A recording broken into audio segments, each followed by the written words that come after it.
او د خلکو ټولې هغه د زړه خبرې واورم. هر ځل چې راغلي وو نو ډېر په لنډ یو سفر باندې وو، همدغه رسمي جلسې وې، په هغې کې هغه د زړه خبرې او خوالې نه کېدلې. نو په همدې دلیل باندې د اختر د فرصت نه په استفادې سره تصمیم ونیولو چې راشو او خپل کور کې به یم. خدای مو راولی، هر څوک چې هر پیغام لري زه مو خدمت کې یم. دا 3 ورځې به تاسو سره تېروم. نو د فریدون خان مومند غوښتنه همدا وه چې باید را سره پاتې صحیح واورئ. نو په همدې نیت راغلی یم بېغمه. نور د مشرانو، د جناب والي صاحب، د وکیل صاحبانو، د شورای ولایتي، د علماء کرام، د مشرانو، ملکانو، ولسوالانو او ځوانانو ټولو راتګ ته هرکلی وایم.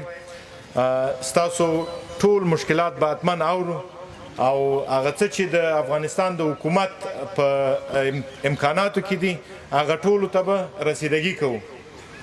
تاسو هم په مجبوریتونو ښه پوهیږئ. درته معلومه ده چې په څه وضعیت کې یو، خارجیان مخ په وتلو دي. هغه څه امکانات چې پخوا مونږ درلودل هغه حتما یو څه راکمیږي. ولې که زمونږ ګاونډیان کولی شي چې په خپل غربت او په هغه امکاناتو باندې خپل ځان هم وساتي او دلته مونږ ته هم خمران وزیږوي، نو انشاءالله چې مونږ او تاسو هم په خپلو امکاناتو باندې ځان ساتئ شو. زه به د هغه وړو خبرو د نورو نه تېر شم، ځکه هغه امکان د دې شته چې مونږ او تاسو ټول سره وګورو او په هغه مسایلو باندې چې حکومتدارۍ پورې مربوطه دي، امنیت پورې مربوطه دي، هغې باندې به د نږدې نه ستاسو خبرې واورو. د هغې نه وروسته به ورباندې خبرې وکړو. زه غواړم چې دلته د سیاست په اړه باندې تاسو سره یو څو خبرې شریکې کړم. دغه اوسنی وضعیت، زه چې په کوم دفتر کې ناست یم هلته تقریبا هر نوی اطلاعات راځي. د بین المللي ټولنې سره زمونږ روابط دي، په هره سطح یې ورسره وینو، د استخباراتو سره، د نظامیانو سره، د ډیپلوماتانو سره. په داخل کې هم خپل دشمن، خپل اطلاعات، هغه څه معلومات چې را سره شریکېږي هغه هم مخې ته راځي. وضعیت ډېر واضح دی. وضعیت دا دی چې زمونږ ګاونډی غواړي چې تاریخ تکرار کړي، خپل سرحدات وغځوي. 180 کاله مخکې زمونږ د افغانستان یو شړل شوی حکمران شاه شجاع د همدغې اراضۍ نه د هغه وخت د حکمرانانو په لمسون سره د ده د حرص او د قدرت طلبۍ نه د استفادې سره یو معامله وکړه. ویل چې په قندهار باندې لشکرکشي وکړه، مونږ به در سره مالی امکانات او څه کومکونه چې دي هغه در برابر کړو. په هغه وخت کې د پنجاب حکمران رنجیت سنګ و، دی به در سره همکاري وکړي او دی به د پېښور د لارې نه لشکرکشي وکړي او په کابل به حمله وکړي. تاسو دواړه به په کابل یو ځای شئ، حکومت به مونږ تاسو ته وسپارو، شاه شجاع به دلته بیا د افغانستان حکمران شي او رنجیت سنګ او د هغه قوه به د افغانستان د ساحې نه ووځي. شاه شجاع خو هغه خپل جنګ ونه ګټلو، مګر رنجیت سنګ زمونږ نه پېښور ونیولو. کوم ظلمونه چې هغه وخت د هغه خلکو باندې بیا تیر شوي دي، کوم لوټ چې د پېښور په ښار او په خلکو باندې تیر شوی دی، د هغې ګواه تاریخ پاتې دی.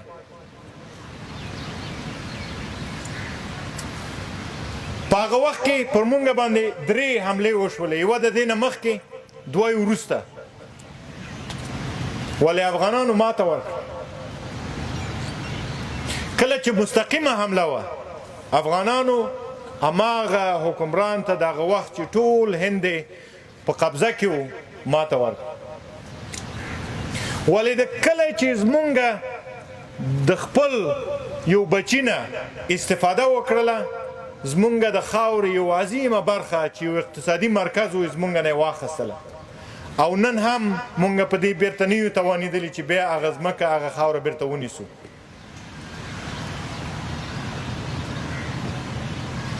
نن تاریخ عین رقم بیرته تکراریږي. نن زمونږ ګاونډی چې د افغانستان دپاره شوم اهداف نه د افغانانو نه پټ دي او نه د دنیا نه پټ دي، د یو قدرت طلبه ګروپ نه استفاده کوي چې افغانستان بیا ضعیفه کړي. د افغانستان دا خاوره که مکمله په خپل کنټرول کې نشي راوستلی، بیا یو تعداد خاوره نور هم زمونږ نه ونیسي، که نور هیڅ نشي کولی هغه برخه چې پخوا د قبایلو په توګه استعمالیدله هغه راخپله کړي او دا قبایل وغځوي.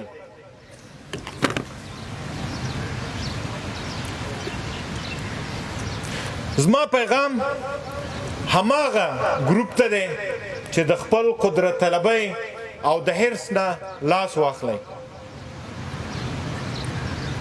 دا دشمن تا سره صادق نه دی. مشران خو به یو څو روپیو دپاره خپل ځان هم خرڅ کړي او کورونه هم خرڅ کړي دي، هغه به جدا په خپل ځای باندې. مګم هغه افغانان چې په افغانستان یې زړه خوږېږي او فکر کوي او غولول شوي دي چې دا جهاد دی، زما پیغام هغوی ته دی چې ته خپل دشمن ډېر ښه پېژنې. د مشرانو د حرص قرباني کېږم، کنې په تاریخ کې به مو هماغه رقم چې د شاه شجاع ځای دی هماغه رقم به بیا ستاسو هم وي او هیڅ به هم کولی نه شئ. زمونږ دشمن واضح دی،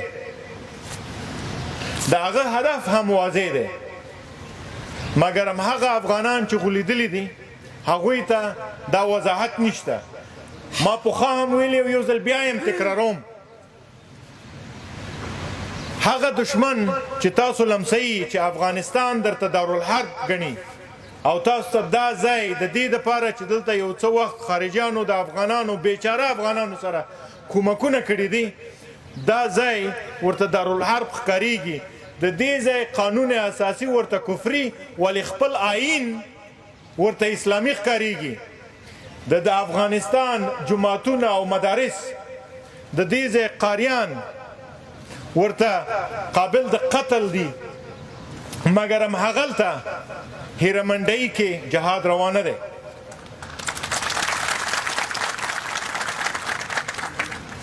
کله چې خارجیان په افغانستان کې مستقر وه، د هغوی دپاره د افغانستان د ولس حتی د بچیو وژنه دوی ته روا وه. ویلې چې دا حمله په کافرو ده، په کفارو باندې ده او دا بچی مخې ته راغلی دی، نو په دې دلیل باندې زمونږ اولادونه وژل هم دوی دپاره روا وه، زمونږ پلونه الوزول هم د دوی دپاره روا وه.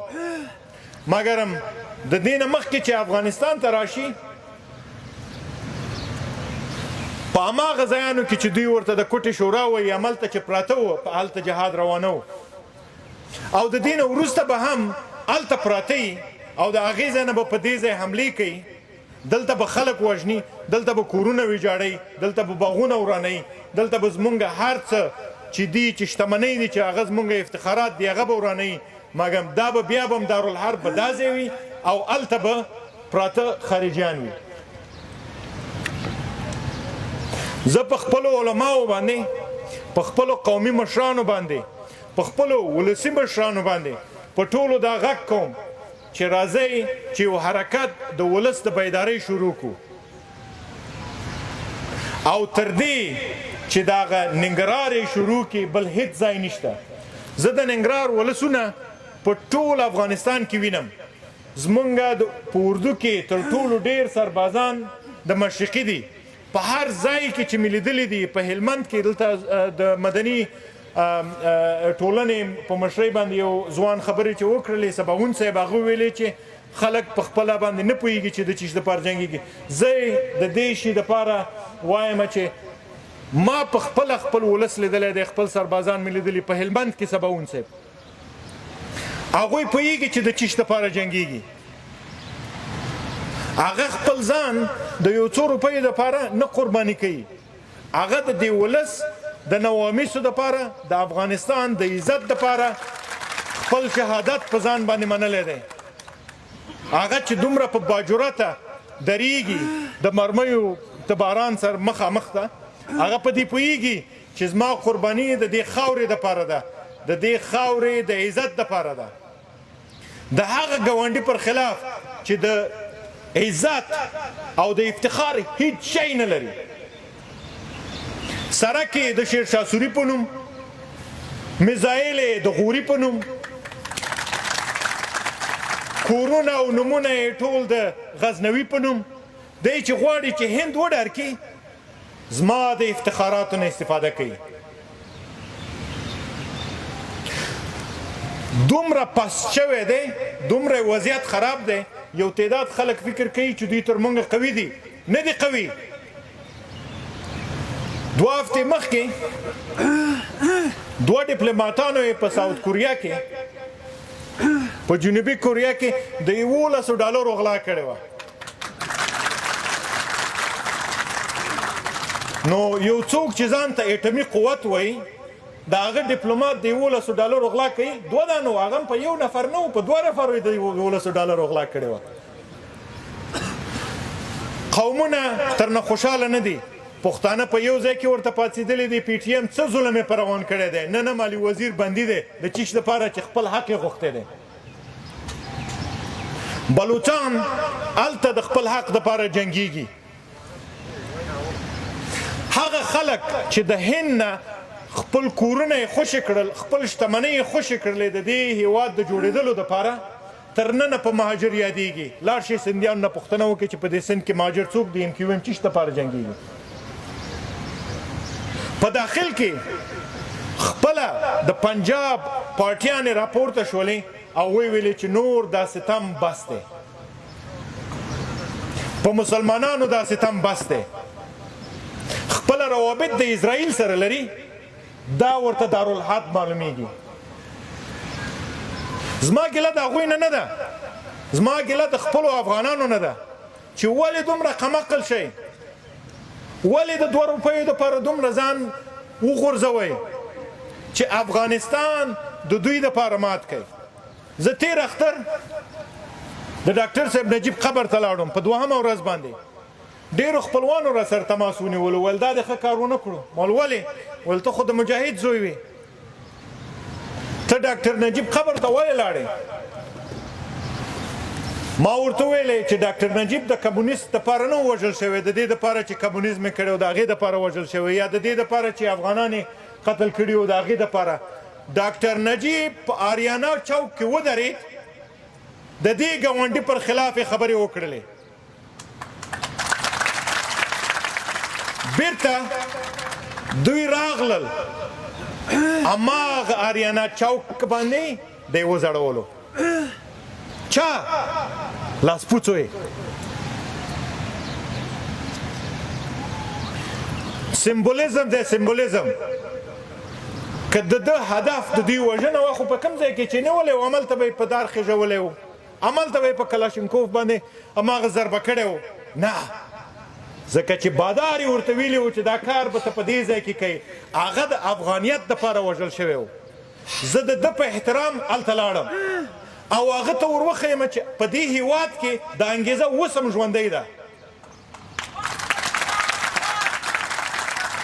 د دې هېواد دپاره ډاکټر نجیب څه به سر ورکړی داود خان به څه سر ورکړی مونږه هر افغان د دې انګېزې دپاره د دې ولس دپاره د دې هېواد د دې خاورې د دې غیرت د دې افغان نوم دپاره حاضر یو چې په هر ځای کې چې په دار وخیږو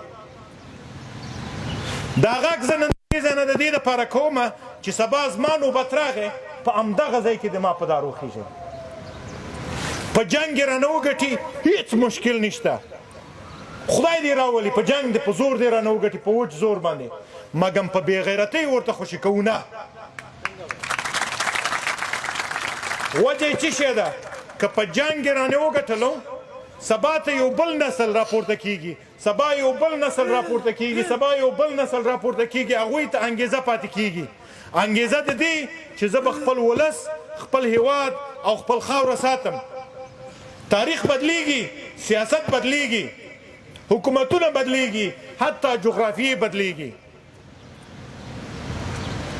مګرم خاوره ولس نوم غیرت قوم په خپل ځای باندې پاتې کیږي زمونږ او ستاسو د نیکونو د غور نیکونو قبرونه په دې خاوره کې دي. زمونږ تاریخ هم ټولو ته معلوم دی چې د اسلام او د غیرت او د افغانیت دپاره مو څه قربانیانې ورکړي دي. هغه د هېڅ چا نه ورکېږي مګرم خپله خاوره خپل عزت ساتل دا په خیرات او په زاریو نه کېږي. دغه نن چې مونږ په کوم ځای کې ناست یو دا اراضي زمونږ خپله ده، دا همیشه زمونږ نه وه. په دې ځای باندې نورو خلکو حکومتونه کړي دي. دا دلته یو نر پاچا پاڅېدلو، احمدشاه ابدالي لاړو خپله لښکرکشي پر هغه ځایانو پورې وکړه چې نن مونږ نه خپل غواړي چې خپله عقده وباسي. هغه دغه ولس چې ورسره ودرېدلو دغه قرباني ورکړې ده چې مونږ ته دغومره خاوره نن پاتې ده. دا مونږ په زور اخیستې ده، چا په خیرات کې نه ده راته راکړې او نه به یې د دې نه وروسته څوک په خیرات کې راته راکړي. مرګ ته حاضر یو، هره ورځ دې قربانۍ ته حاضر یو.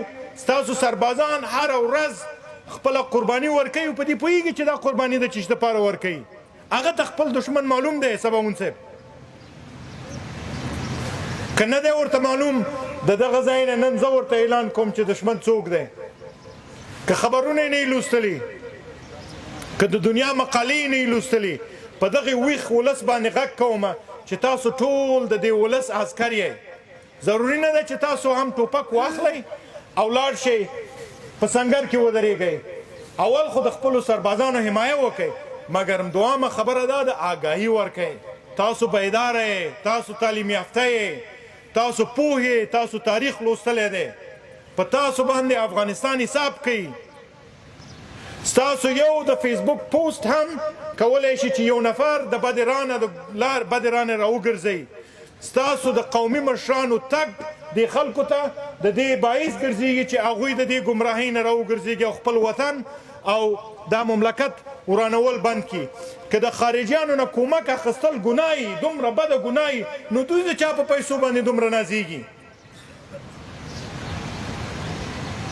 دغه د 11 ډالرو غلا چې کړې ده، دا هېواد د چا په پیسو باندې نازېږي؟ د ده دا ادارې چا جوړې کړې وې؟ د ده دې اردو مشران څوک دي؟ پخوا څوک و؟ دا چې کله ایجاد شو څوک و؟ د دې تاریخ خو ما او تا نه پټ نه دی که نه؟ که هغه بېسوادان چې دي چې بیچارهګان د دې فرصت ورته نه و چې ما او تا غوندې تعلیم وکړي او آګاه واوسېږي، هغوی نه خبر. اوس ما او ستا خو ولس دی، زړه مو په خوږېږي، د چا دپاره وژل کېږي، هغه باید ما او تا خبر کړو.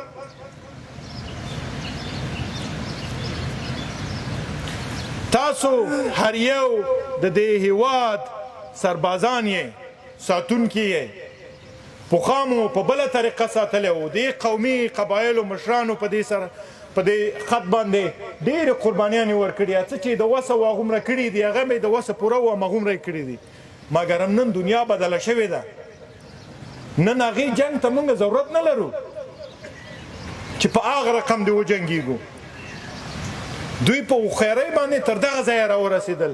مونږ به هم د هوښیار سیاست نه کار اخلو، د آګاهۍ نه به کار اخلو، د خلکو د پوهاوۍ نه به کار اخلو. دا مه هېروئ چې د یو ولس یا د یو هېواد حکومت د هغې ځای د خلکو عکس وي. دلته د فساد خبره وشوله. دا منم چې په حکومت کې به فاسد خلک وي، ډیر دي، خو تاسو حتما د هغه فاسدو کور ته تللي یئ، کله خو به لاړ یئ. یو سلام علیک خو ورسره لرئ، یو راشه درشه خو ورسره لرئ. بند یې کئ، مه یې کوئ، نو حکومت به اقدام وکړي. دلته چې مونږ د فاسدینو پر خلاف باندې یار اقدام کوو، بیا ګورئ چې په زراو تظاهرې ورته مظاهرات ورته راوتلي. هغه د فساد په پیسو باندې حج ته ځي، هغه د قاچاقو په پیسو باندې حج ته ځي، فکر کوي په دې باندې به حلال شي، او مونږ هم ورته حجي حجي وایو. که غواړو چې دا هېواد وساتو، دا په زړونو ساتل کېږي، دا په جرأت ساتل کېږي، دا په غیرت ساتل کیږي، دا په پوستو اچولو باندې نه ساتل کیږي، دا د خلکو په دار خېژولو نه ساتل کیږي چې ما ورته ځای ورنکو. طالب زمونږ په کور کې څنګه ځای پیدا کوي؟ د بمونو مور په داعش ولوېدله، ماتې نه کړو چې ولس پسې راپاڅېدو، په څه امکاناتو یې مات کړل، نه یې ټانګونه لرل، نه زرېدار ورسره و، نه یې همویګانې ورسره وې، یو څه کومک که دولت ورسره کړی، مګر اصل کار ولس وکړو. هغه پوهېدو چې په کوم ځای کې دښمن دی، هغه پوهېدلو چې په کومه کوڅه کې یې راګیر کړم. هغه کومه حمایه چې حکومت ورکړې هغه ډېره ناچیزه وه. نن که ننګرهار د ټول افغانستان په سطح باندې امن دی، یعنی مونږ ډېر ولایتونه په دومره امن نه لرو لکه څنګه چې ننګرهار مشرقي په کونړ، نورستان تر ډېره حده پورې لغمان چې مشکلات یو څه شته دی پکې، انشاءالله هغه به هم حل شي. دا د ولسونو د حمایې وجه ده. پوستې په دې باندې په غټو قوي دیوالونو په کنکریټونو باندې نه قوي کیږي، دا په ولسي حمایه قوي کیږي. دشمن چې تر د پوستې پورې ورسېدو نو بیا خو ناکامه ده. دا حمایه ستاسو نه غواړم، او ستاسو نه د دې حمایې دپاره یو حرکت غواړم. هر سړی یې کوی شي، هر سړی یې کوی شي، په خپل سطح باندې یې کوی شي، په خپل اندازه یې کوی شي. هغه کس چې پخوا یې قاچاق کول او کیدای شي دشمن سره یې کومک کول، همدا کوی شي چې هغه کومک ورباندې بند کړي. هغه څوک چې ژبه لري، قلم لري، هغه کولی شي چې دا پیغام د مطبوعاتو د لارې نه، د سوشل میډیا د لارې نه، د پیغامونو د لارې نه دا خلکو ته ورسوي. هغه چې مشر دی، یو دوه نفره په راټول دي، هغه یې په هغه ځای کې د خلکو اذهان ور روښانه کولی شي. هغه چې د عالم د دین دی، هغه یې په خپلو دلایلو باندې کولی شي چې هغه ته یو پیغام ور ورسوي. تر څو به مونږ دې ته منتظر یو چې نور خلک راشي او زمونږ هیواد جوړ کړي، نور دې قوي وي، نور دې ټانګونه خپله جوړ کړي، نور دې موټرې خپله جوړ کړي، او مونږ دې ورته مجبوره یو، ورته وایي چې خیرات مونږ ته راکړه. د دوهم جهاني جنگ نه وروسته جرمني ټول نړېدلی و، ماته یې خوړلې وه، جاپان هم نړېدلی و، مګر هغوی دې شرم چې د کم ځای نه کم ځای ته راټیټ شول، دې ته وهڅول چې نن بیرته د دنیا تر ټولو لوی اقتصادونه دي. مونږ یو څه وو، یو څه به وو، په دا اوسني حالت کې یو څه مشکلاتو سره مخ یو. دا مشکلات په خپله حل کولی شو. بیا هم تکراروم، که هغوی پیغام لري، ګاونډی پیغام لري، وایي چې واښه به خورو خو ایټم بم به جوړوو، مونږ د دوی نه کم یو چې د خپل هیواد دفاع هم ونه کړی شو. خپله وینا په یو قصه ختموم. مونږ ورته چنډخه وایو، دغه فارسیوانان ورته بقه وایي. دوی سره راټول وه داسې یو لس فټه دیوالو، او د دوی ترمنځ جرګه وه چې په دې دیوال خو خطی نشو، څه وکړو، او بله لار هم نشته ده. په همدې کې و، دوی په همدې باندې و چې دوی خو لس فټه خیز نشي وهلی، مونږ کله نه ده لیدلی چنډخه. په همدې وخت کې دی چې ویني چې یوه دانه د دیوال په سر ده، نو حیران ورته پاتې شوي چې دا څنګه. پوهېږئ هغه چنډخې راز څه شی و؟ هغه کڼه وه، هغه د ده اواز نه اورېدلو، د دې نورو اواز یې نه اورېد، نه پوهېدله چې په دیوال نشو ختی، نو هغه خپل ټوپ ووهلو خو وختله. نن د افغانستان د ګوټ ګوټ نه خلک وایي مونږ مشکلات لرو، کموانې لرو، دا لرو، هغه لرو، نه یې لرو، نه یې لرو نشته، او نه یې لرو نشته. دا ډېر زیات اورم. څه چې لرو زمونږ دپاره کافي دي. د دې په بل، د دې په توانایي باندې به نور څه حاصلوو، نور یې نه غواړو، کافي ډېر څه لرو او کوی شو، که عزم ولرو، که اراده ولرو چې لرو یې. نه زه په افغانستان کې د هر ولایت په سطح باندې خپل مشران مو لیدلی دي، نظامي مشران مو لیدلی دي باور وکړئ هغه پوهه چې دوی لري زمونږ د ګاونډیانو نظامي مشران نه لري په جنګ کې زمونږ تخصص تر دوی ډیر زیات دی مشکل دا دی چې مونږ ته ویل شوي دي چې دا نه کیږي تاسو یې نشئ کوئ افغانان د دې توانایي نه لري همیشه دا راته ویلي همیشه یې راته ویلي چې بل څوک باید راته جوړ کړي بل څوک راته باید تمویل کړي مونږ په خپل بل باندې پخوا هم امپراتوریانې جوړې کړي دي هغه وخت کې مونږ سره چا کومک نه و کړی د یاده مه وباسئ چې اول ټانک مونږ او تاسو ایجاد کړی دی ټانک څه شی دی خو یو توپ دی چې حرکت کوي احمدشاه بابا خپل توپونه په فیلونو باندې او په نورو کچرو باندې بار کړل حرکت یې ورکړلو ټانک شو هماغه زمونږ بورد و یعنې په ټکنالوژي کې هم پخوا د هغه وخت په ټکنالوژي کې چې مونږ هغه وخت ګټلې ده بورد مو درلودلو نن هم باید ولرو که غواړو چې په دنیا کې خپل ځان تثبیت کړو باید د عصري دنیا سره خپل رقابت تعیین کړو د دې دنیا سره رقابت به په عصري توګه باندې کیږي ټکنالوژي کې به ورسره رقابت کوو په ساينس کې به ورسره رقابت کوو په منیجمنت کې به ورسره رقابت کوو په حکومتدارۍ کې به ورسره رقابت کوو څه چې دي په اقتصاد کې به ورسره رقابت کوو دا په خیرات باندې نه کیږي خیر دی ویسي دنیا چې مونږ سره ډیر کومک وکړلو زما خپله په یادېږي چې د طالبانو په وخت کې دغلته خلکو د پلاستیکي چپلکو د اخیستلو توان نه درلودلو نن شکر دی میلیونران لرو میلیونران په همدې ښار کې پراته دي یوازې د دوی پیسې او امکانات که راټول کړو د ټول مشرقي جنګ ګټلی شو دومره موټرې زرې چې دلته دوستان ناست دي چې دوی لري دا چې سر راټول کړو ټنګونو ته ضرورت نه لرو نو شکر د خدای دی څه مو چې پیدا کړي دي په خپل بل باندې مو پیدا کړي په خپل استعداد مو پیدا کړي دنیا ته مقنات ورکړی دی هېڅوک د خپل پیسو نه تېرېږي همدا نن هم ګاونډی ورپسې د ړندو غوندې ګرځي منډې وهي هغه ته یې په قرض نه ورکوي مونږ او تاسو ته یې مفت راکوي دا خو مې یو استعداد دی په همدې سوځېږي